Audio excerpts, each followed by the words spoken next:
Hello, BookTube. This is a bookshelf tour. In this case, it's bookcase number 10, and it's the first shelf of that bookcase. So we start off here with Nikos Kazantzakis, a biography by Helen Kazantzakis. And this is a wonderful book. I'm a big Kazantzakis fan. So this, Simon & Schuster, New York, translated by Amy Mims. And this is the first printing, and it came out in 1968.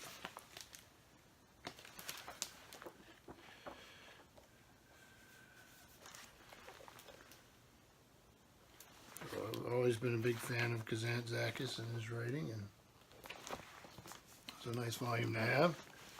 Let me see. The next one I have is Report to Greco. Nikos Kazantzakis, in his own words, the author of Zorba the Greek and the Odyssey, a modern sequel, tells the story of his life and art. So we go from biography to autobiography. And Kazantzakis, of course, was a Greek writer. Translated from the Greek by P.A. Bien, Simon & Schuster, New York.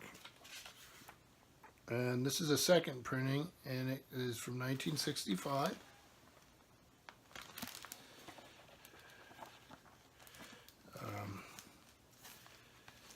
So, Report to Greco is comparable in importance to The Education of Henry Adams.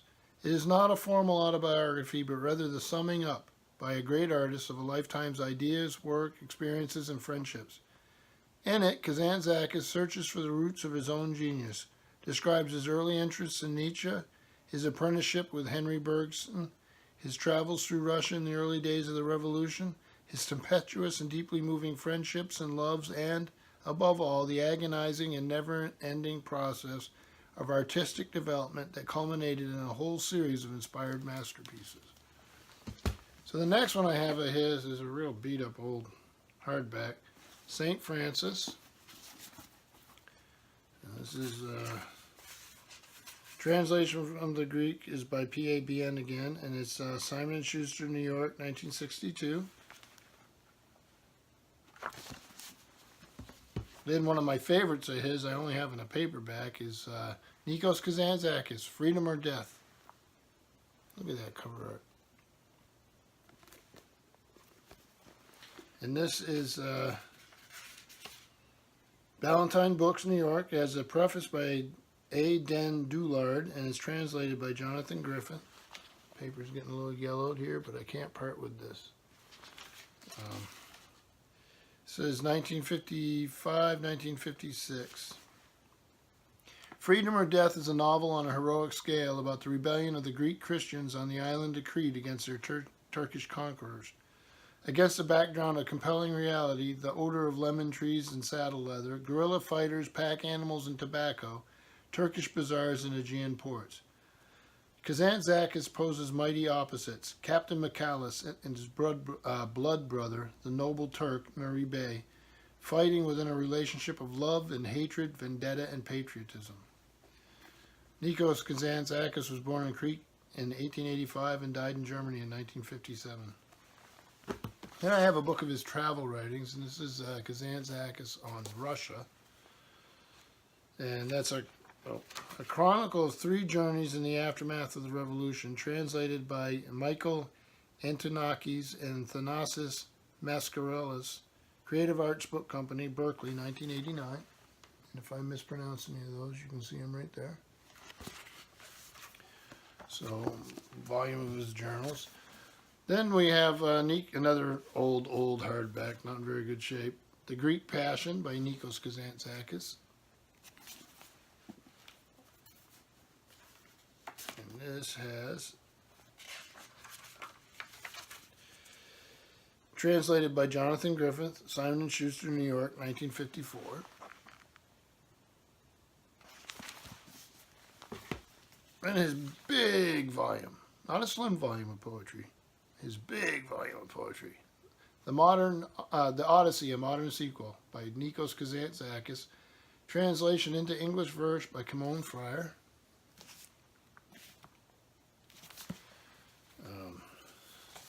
These papers in these.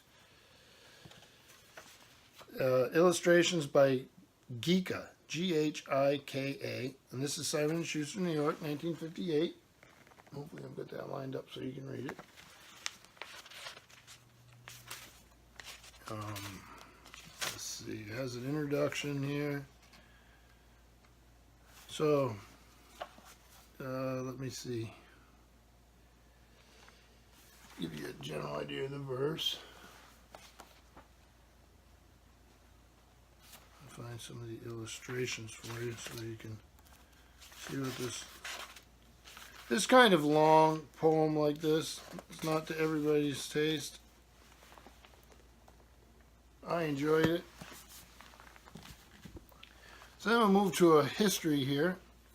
And this is Spain, a history edited by Raymond Carr. And this, let's see, Oxford, it was 2000, and this Oxford University Press. Let's see the back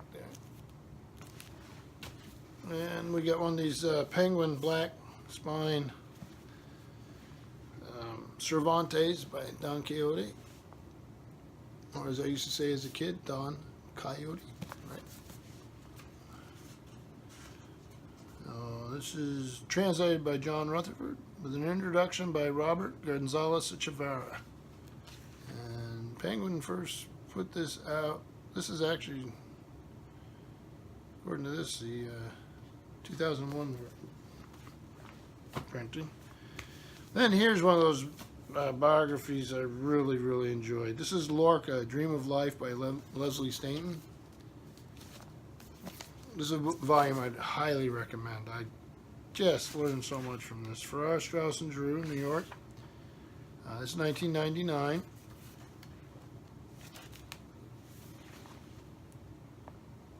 It's a tragic story, obviously. A fascinating one, nonetheless.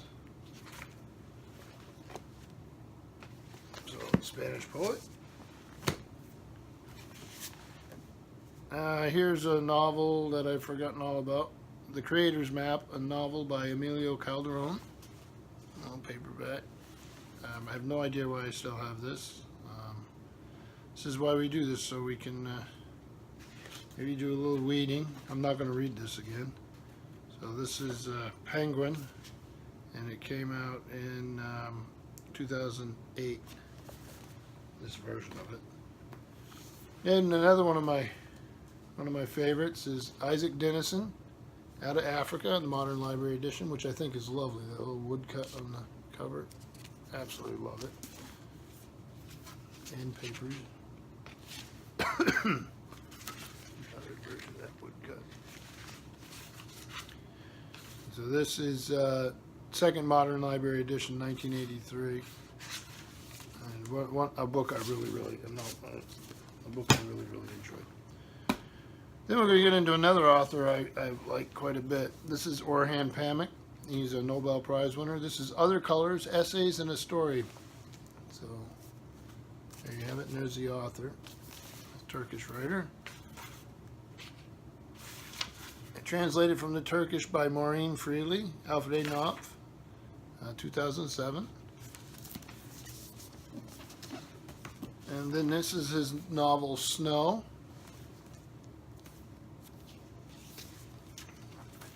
which I really, really enjoyed. And that one was Alfred A. Knopf, New York, 2004.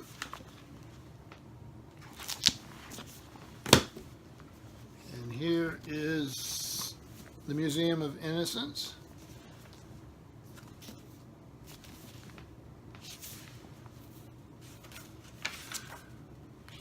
And this is Alfred A. Knopf, New York and Toronto, 2009. I have read some of his other volumes here that I don't own, and if I see, I'll pick up. My Name is Red, Istanbul, I'd love to get a hold of that. Orhan Pamuk, I really enjoy it. This one somebody gave me, Khalid Hosseini, The guy who wrote the Kite Runner. And this is And the Mountains Echo. Again, I don't know. I don't think I would keep this.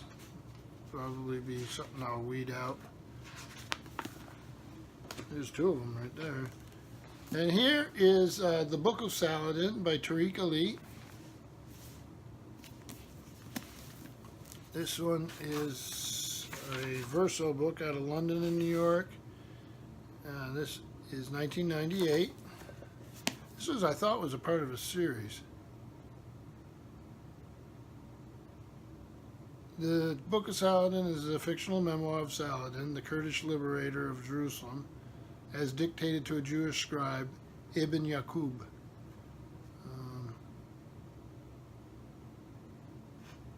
I don't know why I thought it was part of a bigger set, but maybe it is, maybe it isn't. Then we have, we'll finish up on 3 volumes by Elie Wiesel. This is Souls on Fire, which I really enjoyed. Portraits and Legends of Hasidic Masters. It's a beautiful cover, isn't it? Here's the end paper.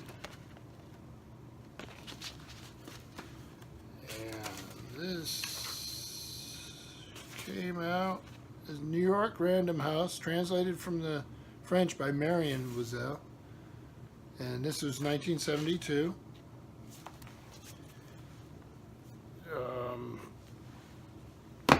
The next volume of his I have is Beggar in Jerusalem.